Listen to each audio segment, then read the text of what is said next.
o'clock. So officially, good afternoon, everyone. And thank you for joining this seminar, a joint effort between the District Academic Senate Professional Development College and the Sustainable Environment Institute of the Los Angeles Community College District. For those who are faculty, I hope that you have joined through the Vision Resource Center so that you can keep track of your flex hours. I know that flex time will be due soon, so thank you for joining us. I would like to introduce the leaders of the Sustainable Environment Institute, SEI. It is Beth Abels, George Letty, Zhao Behlendorf, and I will turn it over to them in order to run the seminar. And again, on behalf of the Los Angeles Community College District Academic Senate, welcome. Well, thank you, Lourdes, for that introduction. We actually are very fortunate today to have Andrew Ellis, excuse me, who's actually a EPA scientist in the area of botany and plant biology, retired and now very active in the Climate Reality Project, which many people who've seen these seminars in the past know that it's one of the organizations that we follow closely in Los Angeles.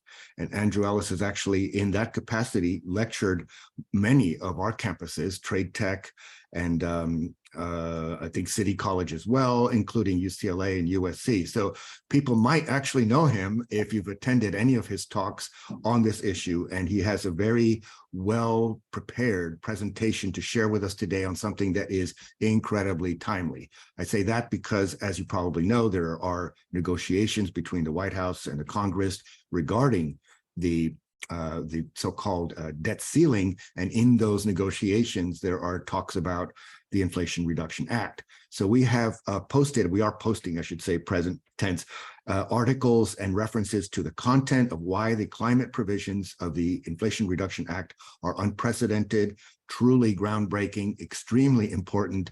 And I'm glad to say that Andrew is actually quite optimistic that the outcome of what's going to happen in the next 2 weeks will preserve those very important provisions. So I invite you to visit our website when we're done preparing today's page and to read up from all the different agencies of the government, including the White House, what are the climate provisions in the Inflation Reduction Act. So not to take any more of his time, because I know he has a very good presentation waiting for us.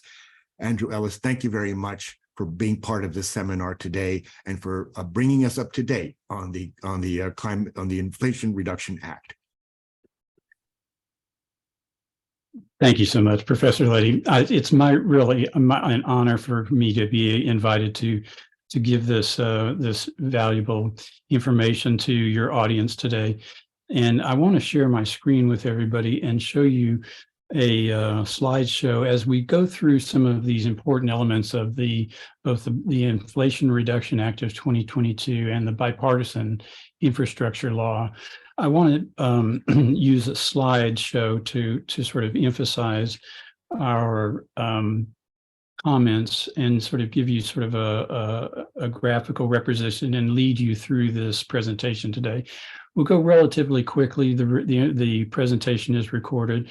I'd like to thank Professor Letty and Professor Abels for this invitation to speak to you today. The topic of today, my name is Andrew Ellis, and I'm the legislative chair of the Los Angeles chapter of the Climate Reality Project. The topic today that we're speaking about is the long-range impact of the Inflation Reduction Act and the bipartisan infrastructure law. What I want to do is just sort of set the context a little bit and let you know a little bit about the Climate Reality Project. It was formed in 2006 by former Vice President Al Gore, and our mission is to catalyze a global solution to the climate crisis by making urgent action a necessity across every level of society. And the most important element of that phrase is the last part of it. We want to make a clean and just and equitable transition to a clean, renewable energy future, but we don't want to leave anybody behind when we do that. So when we say urgent action, a necessity, but we want to make sure we don't leave anybody behind. A little bit about me, just to let you know, I was a environmental scientist, and I worked as a contractor on contracts with the Environmental Protection Agency, doing remediation work for Superfund sites up and down California for many years as a scientist. You would think of me as a chemist or an industrial hygienist. I am a speaker for the Climate Reality Project. I am also the legislative committee chair, and I'll speak more about my work there later on in the presentation. I'm also a lifelong wildlife photographer, and lately I've been a dinosaur researcher. This is my dinosaur. She's a small quadruped. This is right on the border of Wyoming and Montana, where the Colonel Custer made his last stand on the Little Bighorn River, not too far from there. And this tail, as I moved all the dirt off this dinosaur tail, it's now been extracted, and it's been trucked to the Drexel University, to the National Academy of Sciences Museum, is being prepared by preparators. A little bit about my photography. I specialize, as you can see, of birds, and I like to catch them in flight. So I'm passionate about that. Enough about me. Let's talk about our topic today, about the Inflation Reduction Act. It's really important legislation, along with the bipartisan infrastructure law. But the question is, why are they so important?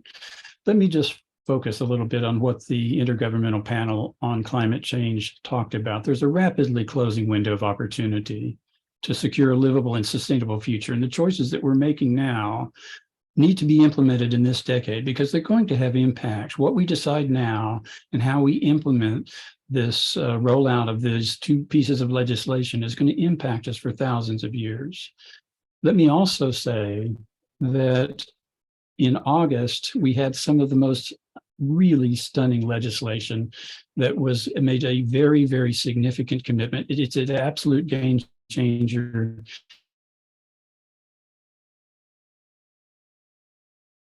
Energy. Congress got together and passed the Inflation Reduction Act, and the president signed it. Let me just point out to you that this is a $369 billion energy security and climate solution bill, but it's likely to be much larger than that, simply because the bipartisan infrastructure law, when it's coupled with the Inflation Reduction Act, is going to fund infrastructure, transportation, public transit, climate resilience, and other programs to combined spending totals that are really triple what we're doing. So let's look at the agency spending. On the x-axis on the left here, vertical axis, is the amount of average annual spending. You can see on climate for decades, we didn't spend more than $5 billion.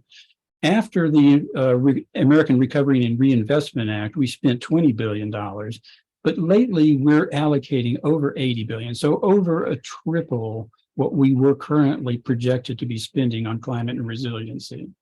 Put simply, it's the largest piece of federal legislation ever to address the climate crisis. And I want to just say that many analysts believe that the amount of allocated to energy security and climate solutions is projected to be very much larger than the 369 that is projected by the way the legislation was written, because the enthusiasm for using the tax credits and the other elements are not capped. You can use this law at much higher adoption rates than what was projected, which would make the law even more powerful, even more important, even more impactful. The Inflation Reduction Act, when it's combined with existing policy, has the potential to lower carbon emissions and greenhouse gas emissions to 40% below levels of 2005 by the year 2030. That's less than 7 years from now. This is very exciting. And the reason why, I want to show you this very sobering graph that shows you what our historical emissions reductions profile looks like for the last couple of 2 decades, or let's say since 2005. If we're current policy, we were looking at reducing our carbon emissions, but falling well short of our Paris commitments of 3.2 gigatons of emissions annually. Current policy is not going to get us there. And even that we have the Inflation Reduction Act, it's not going to get us there because we're still at 4 gigatons of emissions.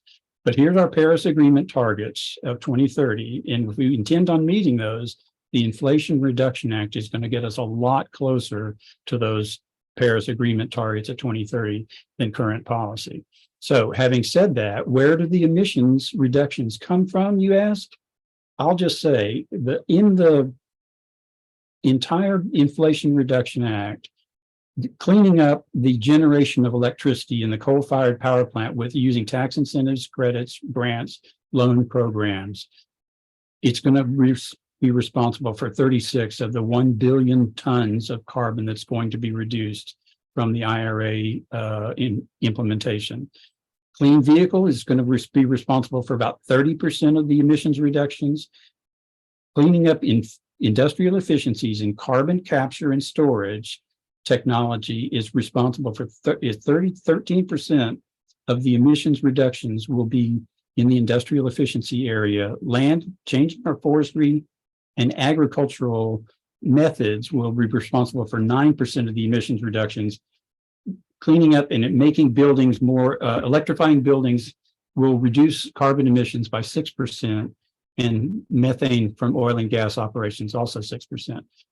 The projected economic benefits, U.S. households could see up to $1,800 per year by the year 2030 in annual savings.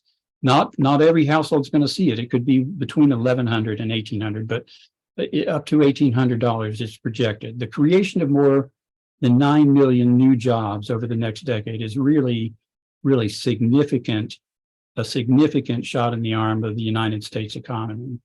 By 2030, at least 4% of the reduction in the annual national energy expenditures.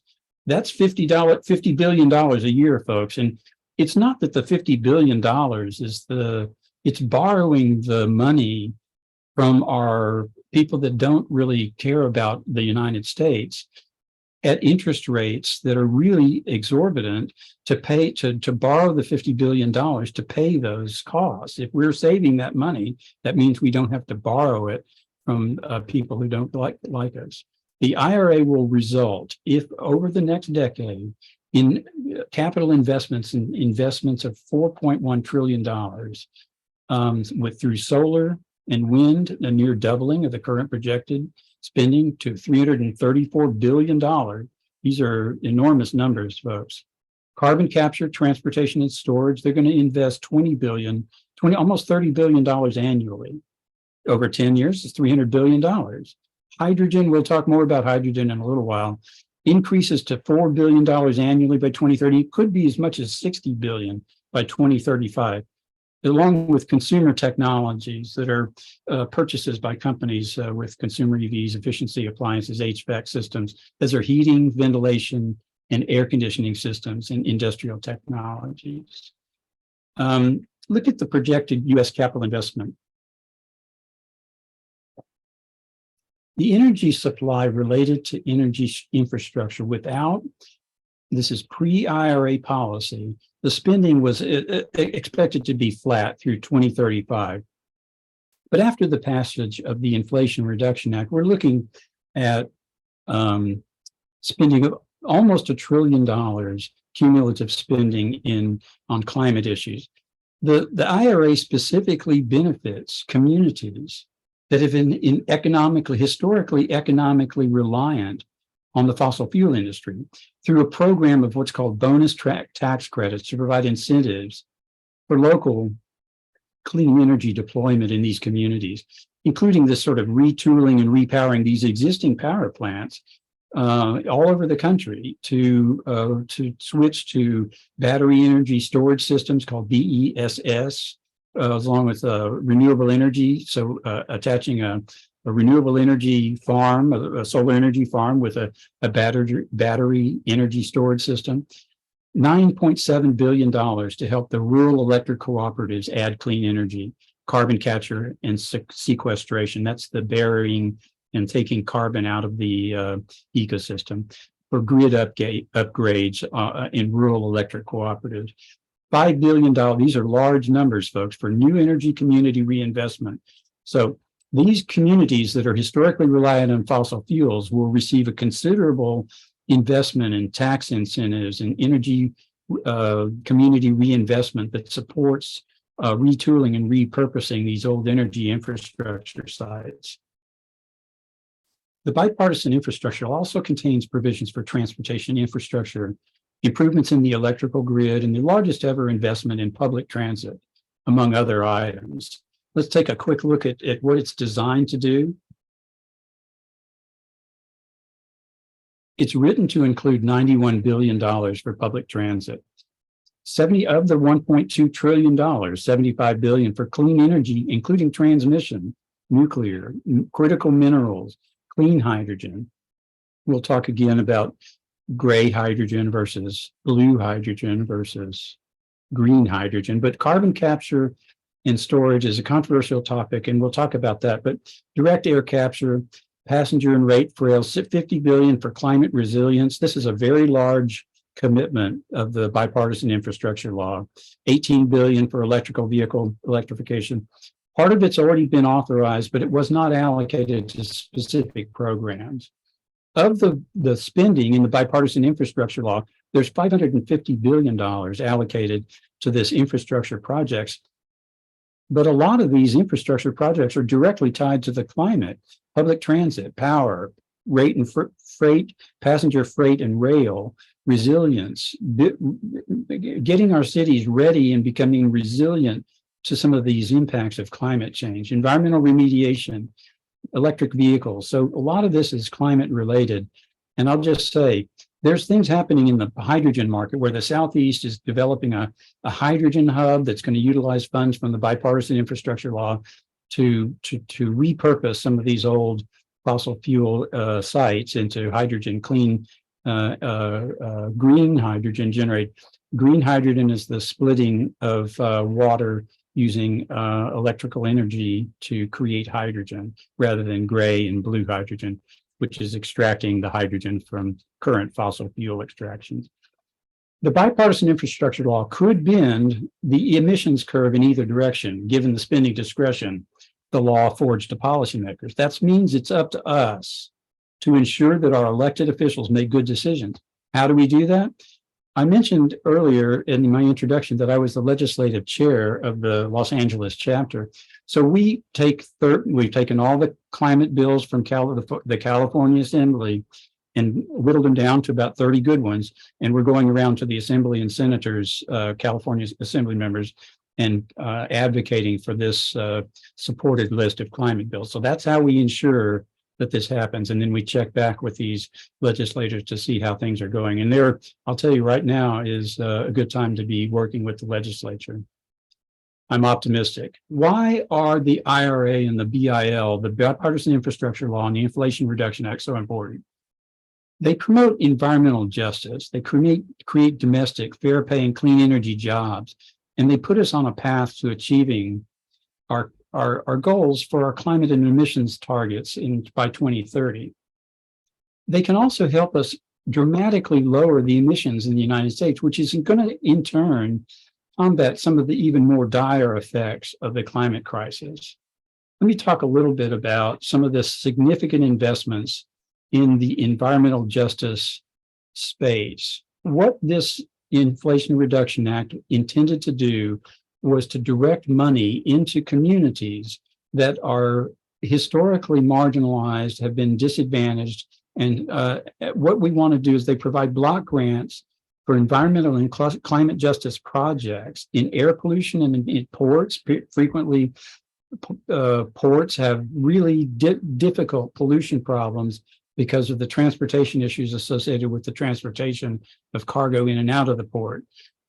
$1 billion to transition clean heavy-duty vehicles and garbage and bus trucks, $50 million to reduce air pollution at schools. The IRA contains significant provisions that require the polluters to pay that Superfund tax. This is the work that I was doing in the 80s, cleaning up Superfund sites. We used to have a tax on the polluter. When the Superfund site was abandoned, the polluter had to pay. That tax has been reimposed by the IRA, and it's likely to, there's also been allocated up to $1 billion for affordable housing efficiency, improving the air quality of affordable housing and making them resilient against climate change. Remember what I said about making a clean transition to a just, equitable, renewable future requires not leaving anybody behind. So this $1 billion to improve affordable housing efficiency and air quality is very important. And I want to emphasize that. $3 billion in transportation is going to help environmental justice issues. 15 of the 27 is allocated to the Green Bank. This is dedicated to low income and disadvantaged communities that currently don't participate and weren't being offered some of this access to this financing so that they could put some of these projects, these large climate friendly renewable energy projects together. Grants and loans to Native American tribes and Native Hawaiian communities that will help them with climate resilience and clean electricity and building electrification. It also has significant environmental justice components that's going to provide rebates for building electrification and energy efficiency in low income and middle income households. So this is very important. Let me just emphasize, just a reminder to everybody, all the technologies that we need to achieve necessary deep cuts in global emissions by 2030 already exist, and the policies that can drive their deployment have already been proven to be effective. This is from the International Energy Agency. It was done in May 21, a couple of years ago. Once the world reaches net zero CO2 emissions, carbon emissions, the temperatures are going to equilibrate. They're going to stop increasing up to 3 to 5 years, as soon as 3 to 5 years. This is from Michael Mann at the Earth System Science Center at Penn State University. So if we halt our net carbon emissions, half of the human-made carbon dioxide would be taken up into our atmosphere and absorbed into the upper ocean and the trees within about 30 years. So we've got some really good optimistic reasons to be confident that if we reduce our carbon-free energy sources up to 85% of the total electricity is carbon-free by 2030, then what we're going to end up doing is we're going to really end up impacting this carbon emissions curve. And it's going to have a big impact on the climate. Well, that's why I am so optimistic. And the reason why, we had projections in 2000, 20 years ago, we would reach 30 gigawatts by 2010. In reality, we actually exceeded that factor by 31 times. Wind energy is increasing exponentially, folks. And I'll just tell you, the investments in the Inflation Reduction Act are only going to make this cheaper. The levelized cost of wind energy is falling dramatically. The bipartisan infrastructure law is allocating $100 million that's going to help research and development of wind energy and manufacturing, reuse, and recycling. And just so everybody realizes, the wind on the planet with the different belts on the trade winds and the easterlies and the westerlies, there's globally enough wind on the planet that we could provide worldwide electricity consumption, annual energy consumption 40 times over annually. So there's plenty of wind on the planet. Solar energy, we're looking at we projected a gigawatt per year up to the year 2010. In reality, that goal was exceeded by 17 times by 2010. And in 22, last year, that goal was, solar energy was 252 times what we were projecting it to be. The capacity, again, is exponentially growing. The cost of crystalline silicon solar cell module is falling really dramatically. Let's take a quick look at the historical costs involved. Coal is really, now it's 120 years, it really hasn't changed in price. Natural gas is flat. I'll tell you now, right now, nuclear is a little bit more expensive than it used to be. Wind is coming down, but the one that we look at most importantly and most optimistically is the cost of solar, which is just crashing through the floor. The cost of solar energy is dramatically falling and is already past fossil fuels as the number one source of carbon-free generated electricity, more than coal and natural gas in 2022. So the IRA is expected to only increase. It's almost, listen to this, 950 million solar panels, almost a billion new solar panels, 120,000 wind turbines, 2,300 of these big grid scale battery energy storage systems that are going to really change the U.S. energy landscape by 2030. If you put a billion solar panels on 120,000 wind turbines and 2,300 grid scale battery systems up, that's going to really impact the market. The bipartisan infrastructure law has allocated money to research and develop these energy technologies. It's starting in 2023. We're looking at small projects under a megawatt will qualify for a base tax credit of 30%. With additional credits, if the project meets certain hiring and labor criteria, we can expect even more bonus tax credits. Larger community projects can also qualify if they meet certain labor requirements as well. So here's a big project in the southern Houston area. It's a Black community in the site of a former landfill. So this is repurposing some already existing territory that was a blight on the neighborhood and turning it into something that's going to produce power for 5,000 homes. This is, and just to remind everybody, like the wind example that I gave earlier, enough solar energy reaches the earth every hour, 60 minutes, to fill our entire energy budget for an entire year. So this math, when they say the math doesn't work, tell them that the math works every hour, providing all our energy needs every year. So it really does work. The IRA could also result, again, in $4.1 trillion in cumulative capital investment over the next decade. But let's talk a little bit about this hydrogen. I said I was going to talk about it, but it's important to understand that people are going to talk about it, but I don't want everybody to be confused by it. There's different types of hydrogen. Hydrogen is just taking hydrogen, the molecule hydrogen, and making hydrogen gas, H2, which is you can use it as a fuel. It's been used as a fuel. And let me just say, we went to the moon using a fuel cell, okay? This is using hydrogen. And so this is very old technology. It's very clean. The only emissions from a fuel cell are water and air. And so the difference between what I want to talk about is the low carbon hydrogen versus the fossil fuel counterpart called gray hydrogen is different. So there's green hydrogen, which is the one we like, because it's produced through a process of electrolysis, using green renewable wind and solar energy to split water and collect the hydrogen and dispose of the oxygen. So, and there's plenty of oxygen. So this gray hydrogen is extracting hydrogen from already existing fossil fuel natural gas streams and releasing the excess CO2 into the atmosphere. This is the market for blue hydrogen, pre and post Inflation Reduction Act. And you can see from 2023 projected into the future, blue hydrogen, which is the extraction of hydrogen from the natural gas stream and injecting the excess carbon dioxide into the ground and sequestering it. So what I want to say with everybody here is this blue hydrogen is extremely important to understand. This re-injection of hydrogen that was already sequestered in the ground. They pulled it out of the ground, extracted the hydrogen out. The carbon now is to be re-sequestered in the ground.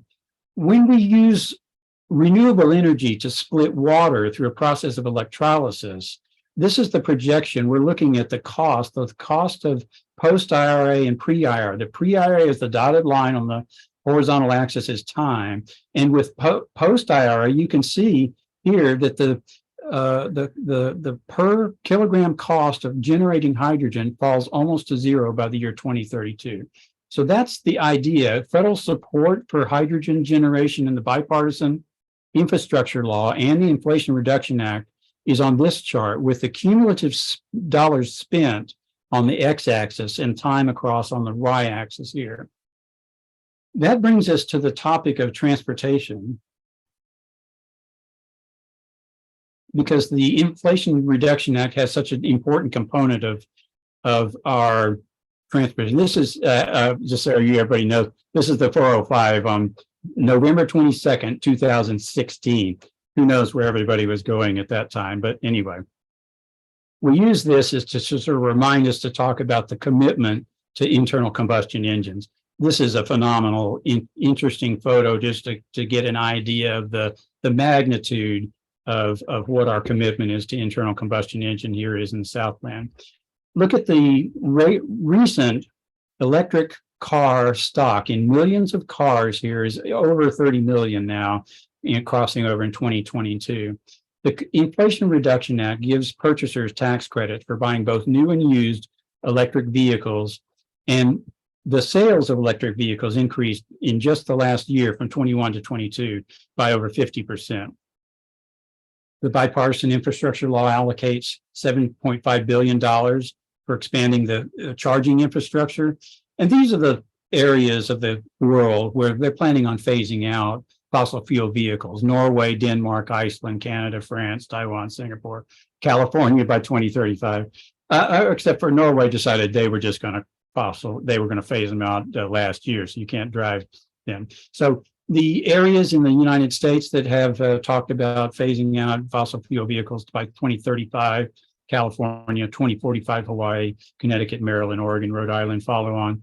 So the commitment of the IRA, $3 billion for electrifying the postal fleet. This is very important to think about. 36 cities have committed to zero emission buses: Austin, Honolulu, Los Angeles.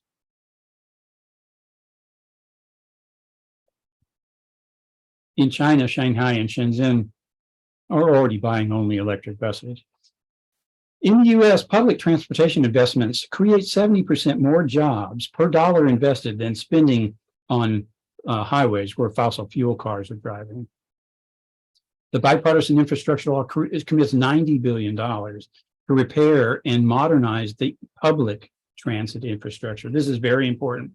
So this gives us kind of an idea of what's in the infrastructure law, what's in the bipartisan infrastructure law and the Inflation Reduction Act. But this gives us a little bit also an opportunity to talk about the long range impact of some of this on what we're coming up through. This is a talk to community college district students and faculty.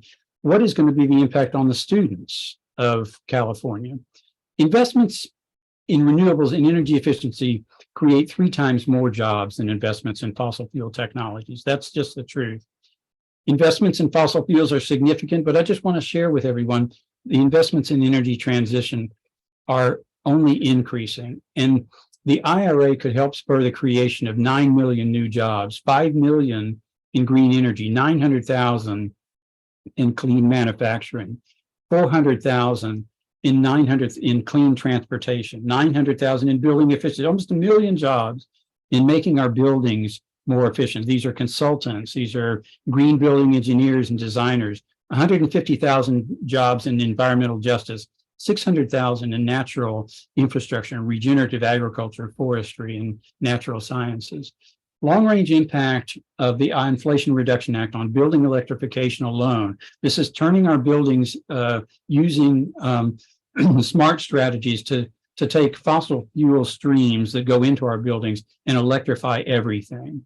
Investments now, x-axis is the annual revenues from buildings. Global energy efficiency markets have been generating money by making their buildings more efficient, and that rate of increase is increasing exponentially. This also says that we can look at this when you have an opportunity to take this building efficiency and electrification, you can take advantage of tax credits and funding, which include technologies, heat pumps and water heaters, electrical system upgrades and stoves, electrical clothes dryers, and building shell upgrades. It's projected that 1 million low-income and moderate-income American households will be electrified due to the incentives in the IRA over the next decade or so. Let me talk a little bit about the IRA rebates and tax credits to encourage individuals to install solar panels and heat pumps. This idea of long-range impact of the Inflation Reduction Act also has a big impact on the electrical vehicle market. Long-range impact, we're looking at an acceleration for the adoption of both light, these are passenger vehicles, and heavy duty. Think of those as semi-tractor trucks.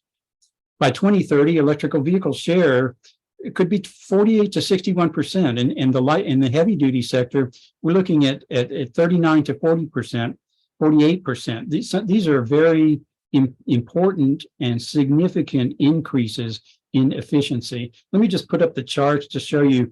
To get a 15% jump in electrical vehicles versus current policy is a very, very encouraging sign. This 15% jump is very important by the year 2035. The Inflation Reduction Act is also going to have significant impacts on the power generation market. We're looking at the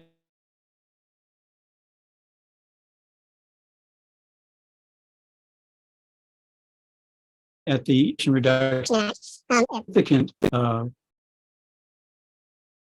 clean electricity shares increasing substantially and rising from 41 in 2022 to 70 or 90% by 2030.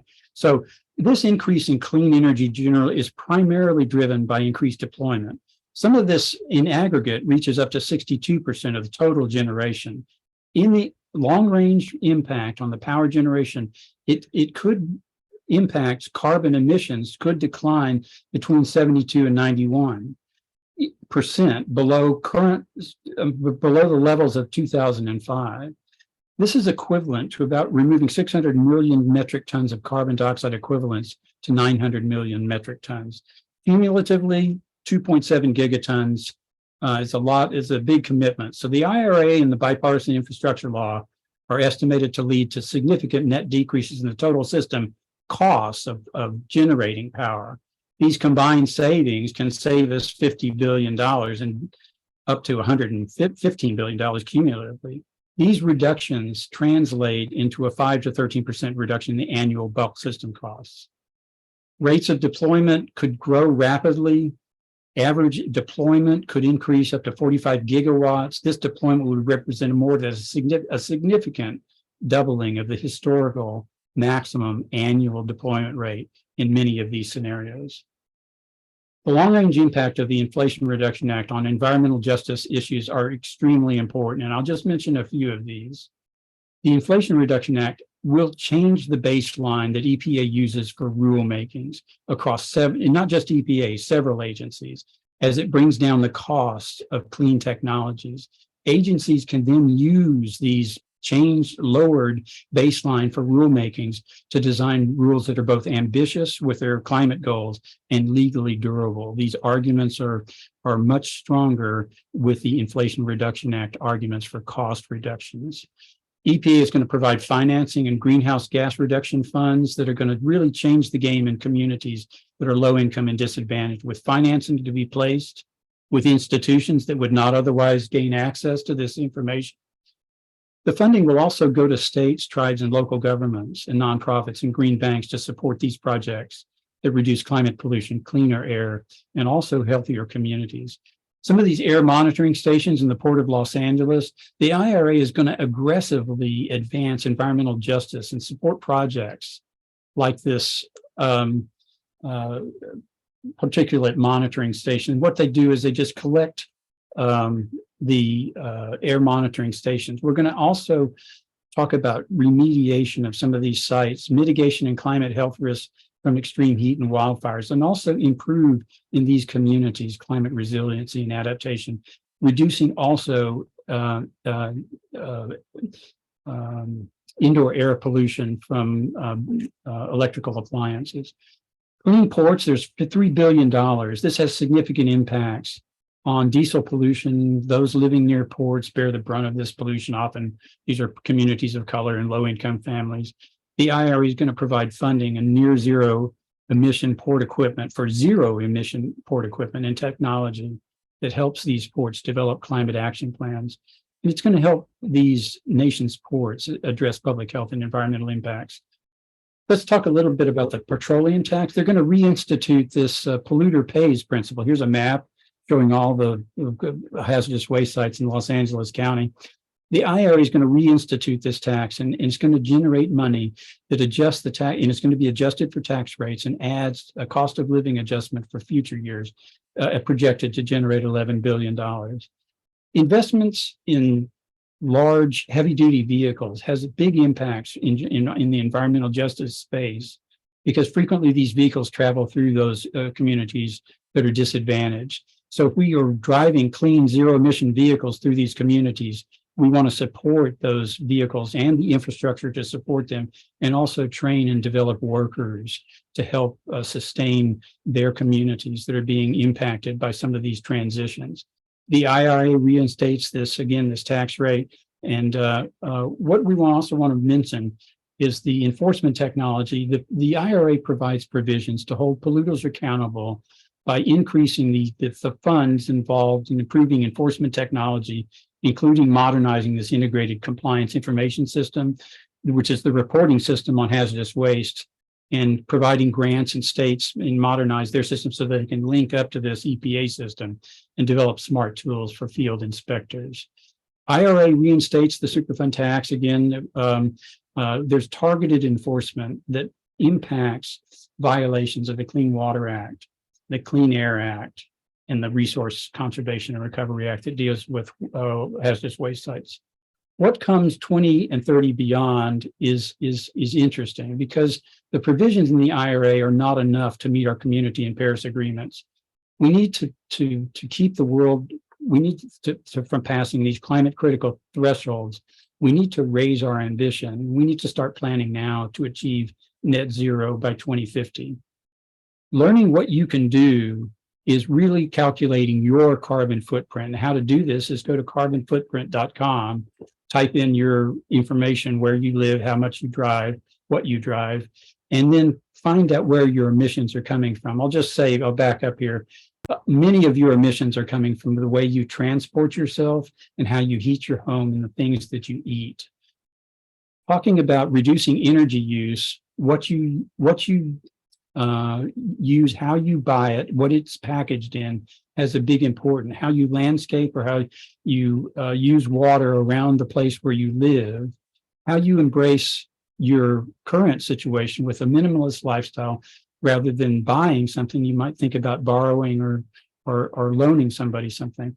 Think about supporting local community-supported agriculture and watching what you eat. If you have pork and lamb and beef, remember it comes with 40 kilograms of carbon associated with it into that. Please eat what you take. Don't take any more than you can eat. Please remember that 1/3 only of your food never makes it to the fork. So don't throw it away. If you have an opportunity, please this year make a plan by taking advantage of this home energy improvement, this energy audit tax credit. It covers up to $150. Get it done. That way you can find out if your electrical panel needs to be upgraded. Then what you can do is take advantage every year, because these Inflation Reduction Act rebates and tax credits are not, they reset each year. You can do a little bit of insulation, some doors and windows and ceiling each year and take advantage of these tax credits. Over several years, you can replace your windows and doors. It's capped at $250 and $500 for exterior doors. But over time, when it breaks, if your panel is ready, your furnace is ready to be upgraded to a heat pump.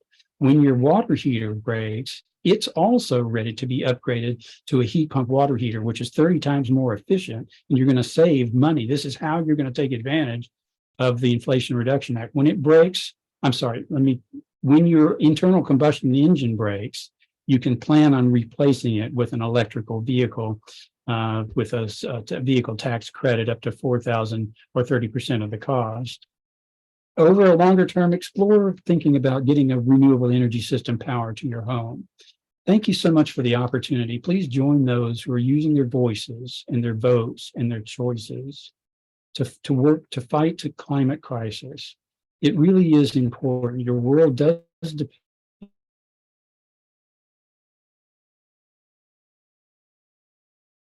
depend on a little bit early here. Go over to our presenters. If you want to join the Los Angeles chapter, we're at climatereality.org.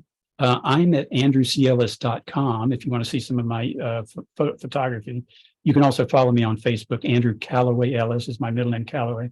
I'm on Instagram at ACLSLA. You can always write to me at andrew.ellis@climatebusiness.biz, and that's BIZ with a Z.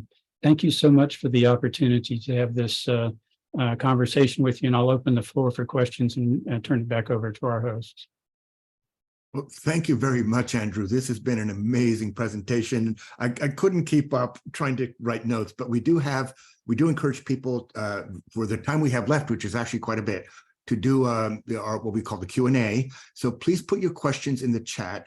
Beth and Zhao will go through that and select the questions and ask Andrew what you might have as responses, insights, contributions. I found this a very optimistic presentation, and I must say it has actually lifted my spirits quite a bit after reading too many New York Times articles. Thank you again, Andrew. So I'll turn it over to Beth and Zhao, who will then go through our chat. There's probably a lot of questions in there already. I can see there. So go ahead, Beth, and ask Andrew what our attendees might be wondering about. Yeah, thank you so much, Andrew. And thanks, George. Andrew, that was just unbelievably packed with tons of information.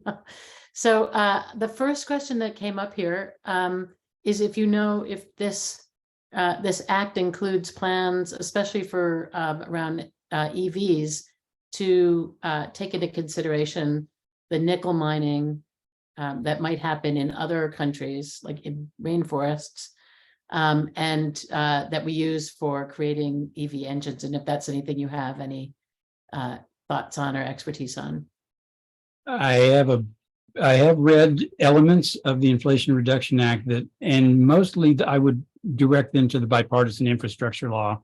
And the area I would search under the terms critical minerals. There are elements of bipartisan infrastructure law and Inflation Reduction Act that deal with the acquisition of critical minerals to keep us on a pathway of renewable energy that does not contribute to some of these social and economic conditions that can be associated with either illegal mining or exploitative mining. So it's a controversial subject. Both the bipartisan infrastructure law, Senator Schumer's office, and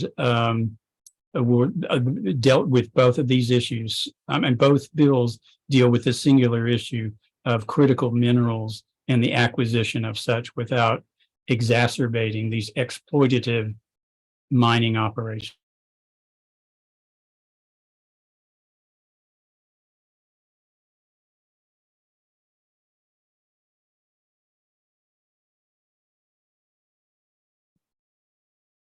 Beth, you're muted.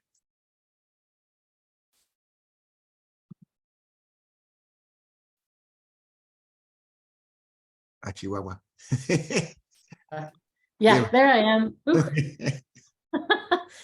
Sorry, sounds like that the legislature development team really thought about as many aspects of it. They really tried to look at it as a 360 in terms of the impact around the world, not just the United States. So hopefully that's true. We'd like to think that's true. The secrecy involved, I'm sure everybody remembers Senator Schumer and Senator Manchin's deal to get the Inflation Reduction Act. This was all done and I encourage everybody to follow the Senator Schumer's staff, who were the ones who constructed the Inflation Reduction Act.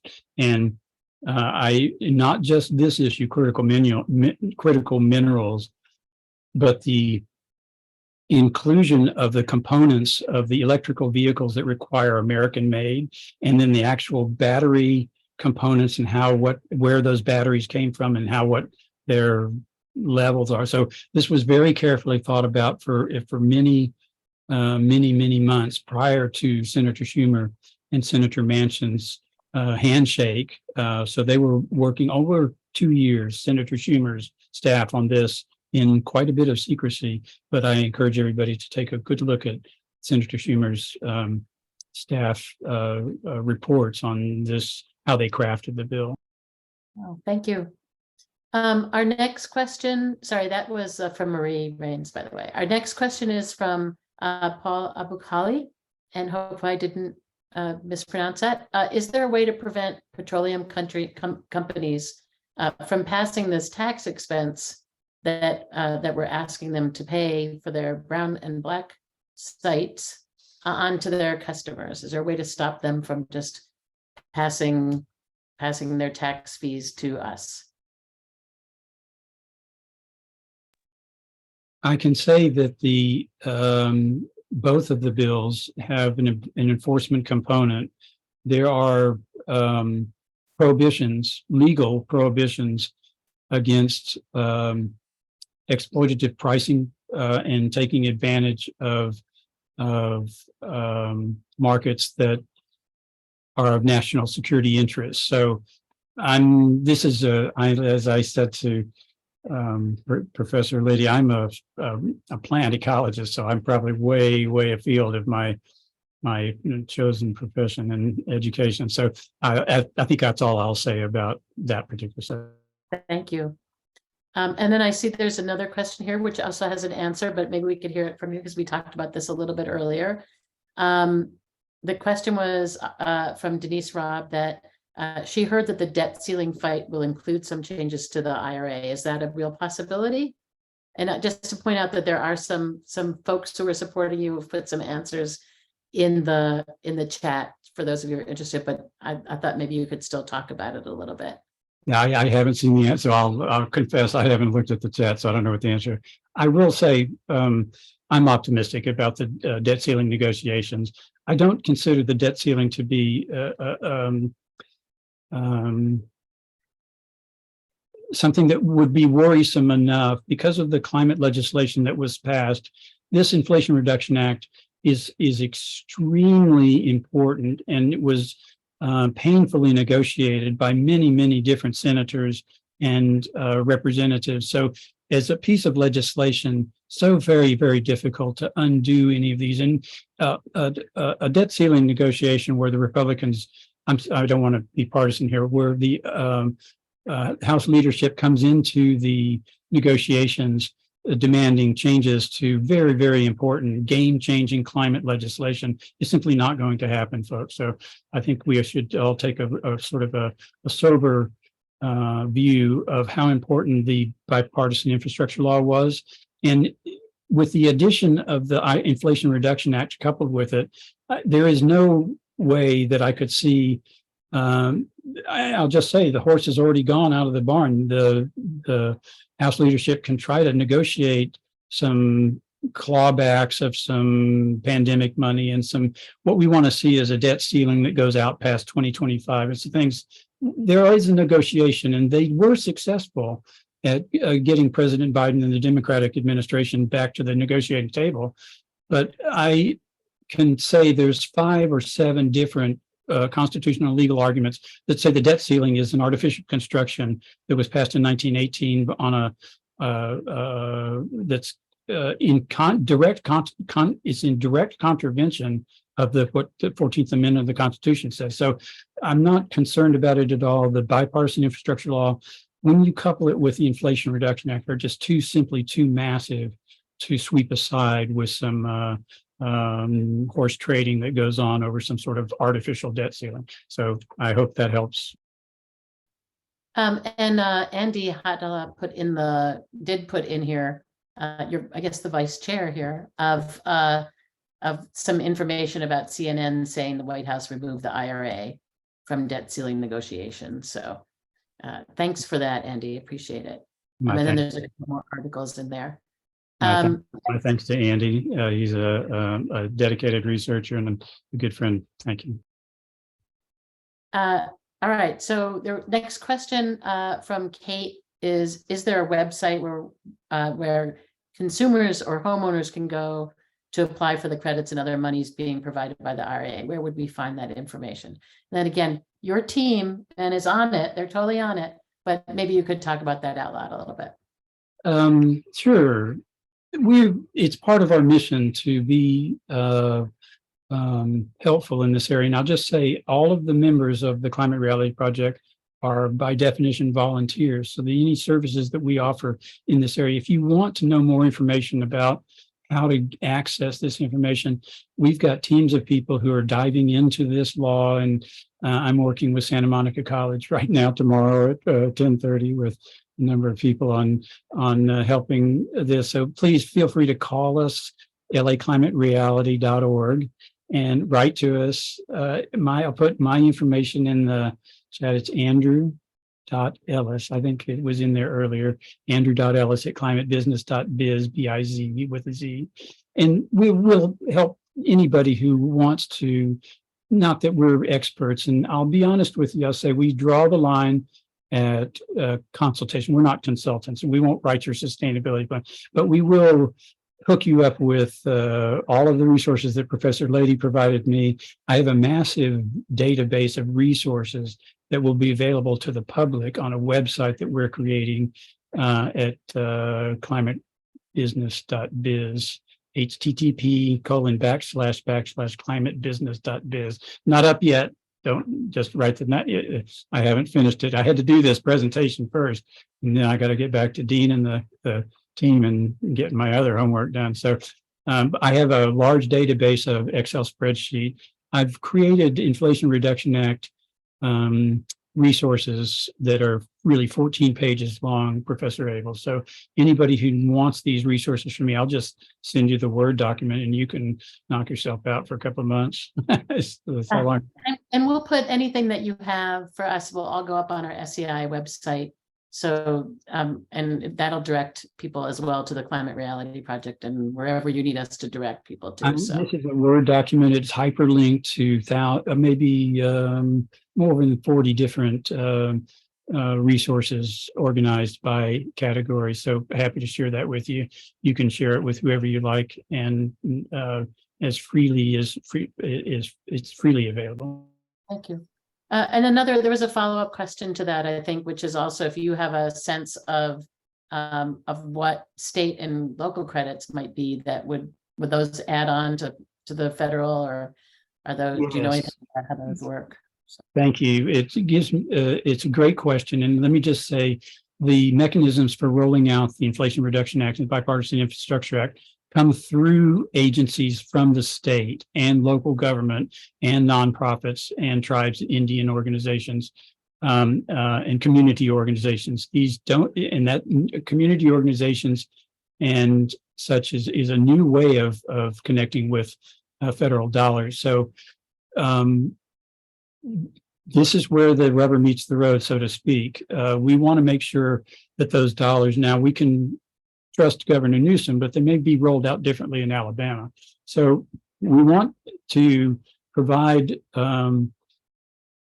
information for individuals and businesses to access this really important legislation that the more we access it, the more benefit that comes from it, and the harder it becomes to undo. It's kind of like Obamacare. So we're more than happy to help in facilitate this. And as I said, we draw the line at consultation. And of course, our services are offered as gratis. We also have a couple other follow-up comments, and I know we just have another couple minutes, but one is we do have people expressing interest in doing research in the field of photovoltaic. So that note was in our chat. And then kind of in a follow-up to the discussion about rainforest, do you know if the policies on acquisition address the treatment of people who are manufacturing or mining, or the treatment of those people who are involved overseas in the accessing to those critical minerals?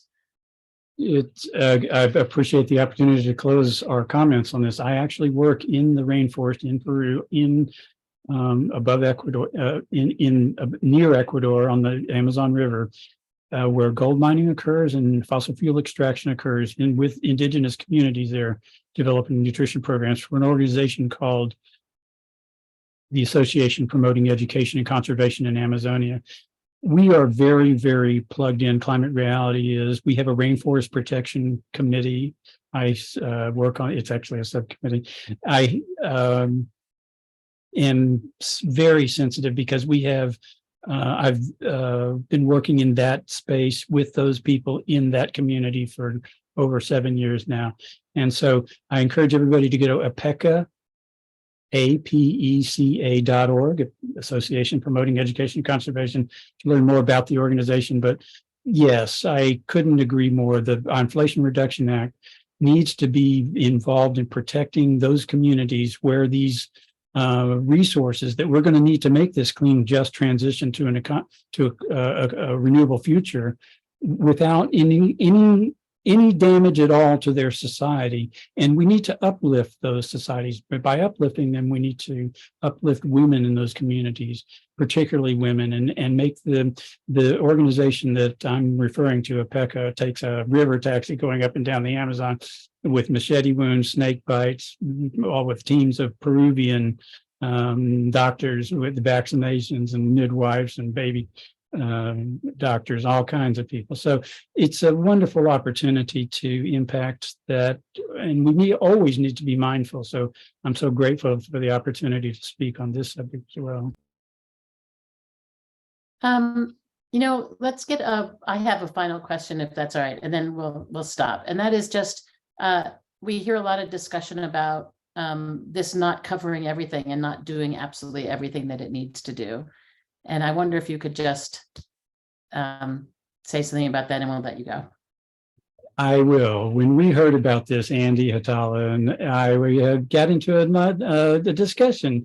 Is this something that we can support as a chapter? Do we want to do it? And we had so little time to get these letters off to Senator Schumer's office and our senators. And we had like 4 days. I did it on Monday, and we had to do it by Friday when they voted on Saturday. So yes, this involves compromises, Professor Abels and Professor Lady, and it's very important to everybody to recognize we had to pay a lot to get this Inflation Reduction Act. It was painful. I argued, I said, this is not supportable. I looked at the Center for Biological Diversity and the Environmental Defense Fund. We looked at tons of different positions, and we landed on support. We said the inflation reduction is just too important. And yes, we will pay these prices on fossil fuel extraction, the early permitting of things. For Senator Manchin wanted some pipelines through West Virginia, and the exploration for fossil fuels in offshore in our precious coastal communities of Florida and California are just too valuable to leave to the attention of these people who are engaged in pillaging the environment. So I agree, we paid a big price, and Andy and I went round and round on this. And so, but we landed on it's too big, it's too important, it's such a game changer. I had to put my objections aside, and we decided as a Los Angeles chapter to land in firm support of the Inflation Reduction Act. And that's where we've been ever since it was signed. And I remember doing this in September. Thank you so much, Andrew. Indeed. Thank you for a very optimistic and very informed and detailed presentation. I know we all learned a lot from it, and we have good reason then to be hopeful that this is going to happen, and that from what we hear, the IRA is off the table in the debt ceiling negotiations. So we can all applaud that. Thank you again, Andrew.